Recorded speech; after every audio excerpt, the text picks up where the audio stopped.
और क्या है, पब्लिक का छत्तीसगढ़ में टेस्ट ना इतना अनप्रिडिक्टेबल है, तो एक्चुअल में दर्शक बहुत मूडी है यहाँ का। कुछ ड्रॉबैक्स है, थिएटर्स वगैरह इतने कम हैं कि हम हर पब्लिक तक नहीं पहुँच पाते। खास करके जो लोग फिल्म देखना चाहते हैं हम उन तक नहीं पहुँच पाते।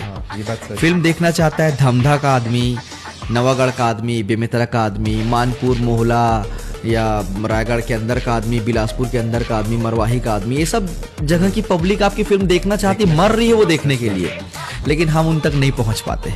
उनको पता ही नहीं चल पाता कि हम कैसी फिल्में बना रहे हैं। अगर ऑल 12 अगर 4 करोड़ जनता है, उन 4 करोड़ जनता में सिर्फ और सिर्फ 1% जनता, 4 लाख पब्लिक भी अगर हमारी फिल्म देख ले तो आप उसको मल्टीप्लाई कर लो, अगर 80 रुपए के हिसाब से भी करते तो भी होता है 8 चौक 32, 3 करोड़ 20 लाख रुपए। इसलिए हम हर क्यों होता है, मतलब क्या यहाँ पे हमारा इकोसिस्टम वैसा नहीं है? हाँ, इकोसिस्टम नहीं है। गवर्नमेंट इस चीज पे ध्यान नहीं दे रही है, ध्यान नहीं देना चाहती। मैं विशाखापट्टनम से बाय रोड जा रहा था, आगे अंदर घुस रहा था, मैं देखता था